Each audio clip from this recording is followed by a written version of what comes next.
नमस्कार, जी मीडिया का Facebook live देख रहे हैं आप और मैं हूं आपके साथ। एक नई टेक्निक से इलाज किया गया है जिसमें जो कि ओपन सर्जरी जैसे बेहतर है।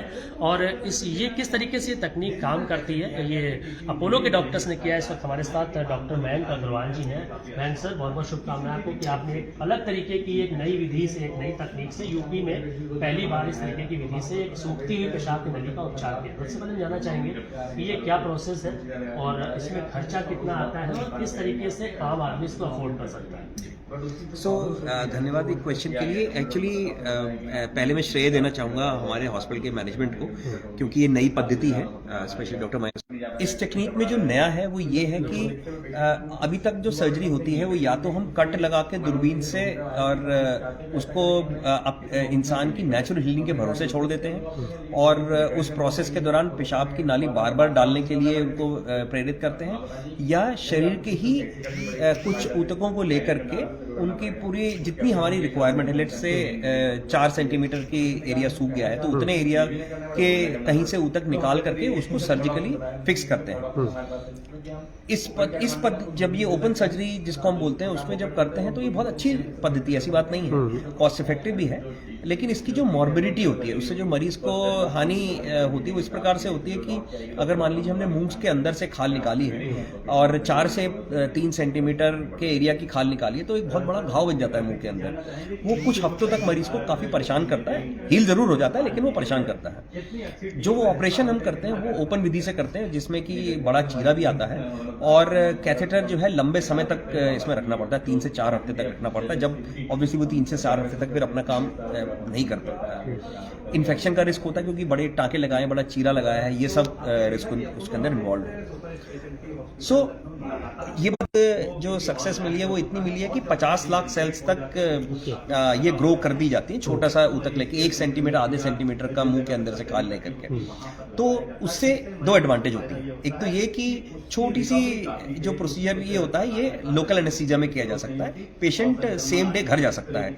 इसको टाँके से बंद भी कर देते हैं तो मरीज अगले दिन से या सेम डे से ही एक्चुअली खा पी सकता है। फिर ये ऊतक जो है वो 2 हफ्ते में लैब में ग्रो किए जाते हैं और फिर इनको एक खास प्रिजर्वेटिव और फिब्रिन और थ्रोम्बिन के साथ जो है जोड़ करके इनको ऑपरेशन थिएटर तक लाया जाता है। इसकी भी एक प्रक्रिया है जो कि एक लैब है जो कि बॉम्बे में है और ये ऊतक पहले बॉम्बे जाता है, वहाँ पे उसको लैब में ग्रो किया जाता है, फिर उसको प्रिजर्व एक खास तरह के प्रिजर्वेटिव सेटअप के साथ एयरलिफ्ट करके वापस हॉस्पिटल तक लाया जाता है। सिर्फ 3 दिन तक इसकी लाइफ होती है, उसी 3 दिन के अंदर ही हमें इसको डाल देना होता है। लेकिन सर एक सबसे बड़ा सवाल जो सिर्फ और मरीज 1 दिन में डिस्चार्ज हो जाता है, 5 दिन में कैथेटर निकल जाता है, तो उससे मॉर्बिडिटी कम हो जाती है।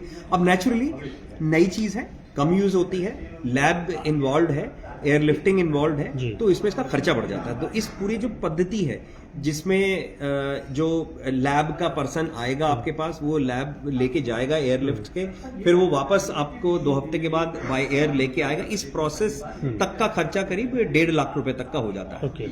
उसके ऊपर अस्पताल का अपना खर्चा होता है। भाई अस्पताल का अपना खर्चा वो डिपेंड करता है कि आप लेट्स से आप अगर आयुष्मान के थ्रू कर रहे हैं तो मे बी वो खर्चा आपके लिए फ्री होगा, या अगर आप अपने खर्चे से कर रहे हैं तो लगभग खर्चा ये दोनों प्रोसेस मिला करके 1.5 लाख तक, 1.25 से 1.5 लाख तक का खर्चा इसके अंदर आ जाता है। तो मान सकते हैं कि लगभग 3 लाख रुपए में ये काम हो जाता है। कन्वेंशनल सर्जरी रफली जो एक प्राइवेट कॉर्पोरेट हॉस्पिटल में 2 से 2.5 लाख रुपए में की जा सकती है। कॉस्ट मुझे लगता है कि हमें ये कहना सही होगा कि कॉस्ट इस प्रोसेस की 1.5 लाख रुपए है।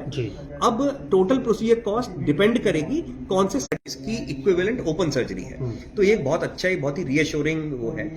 इन्फेक्शन का खतरा टिश्यू इंजीनियरिंग में या किसी भी लैब ग्रोन टिश्यू से वो होता है वायरल इन्फेक्शन का खतरा, जो अगर किसी और अन्य इंसान का यूज कर रहे हैं, जैसे किसी का ब्लड दे रहे हैं या कुछ कर रहे हैं, तो वो इसमें खतरा नहीं है क्योंकि ये मरीज का अपना ही ऊतक है, तो वो इन्फेक्शन का खतरा इसके अंदर 0 है। किसी जो रेयर वायरल इन्फेक्शन उन सब का खतरा इसके अंदर नहीं है। जो इन्फेक्शन का खतरा है वो किसी भी और ऑपरेशन से रिलेटेड या हॉस्पिटलाइजेशन से रिलेटेड खतरे जितना ही है, जैसे कैथेटर डला हुआ है या आपका प्रोसेस और आपके इंस्ट्रूमेंट्स या आपके ओटी सेटअप में इन्फेक्शन है, तो बिल्कुल हो सकता है। उसमें आप कितना भी हाई फाई ऊतक यूज कर लीजिए।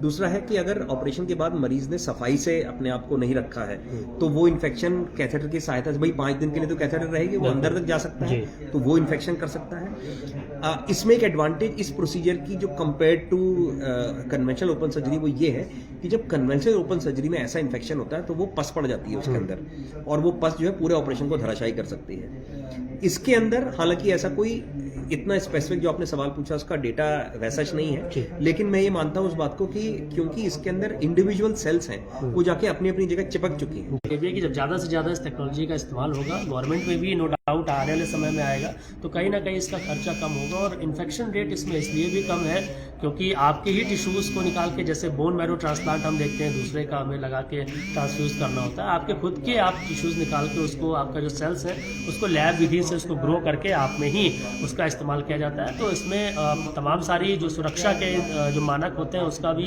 ध्यान रखा जाता है। और क्योंकि पहली बार ऐसे है और मान के चल रहे हैं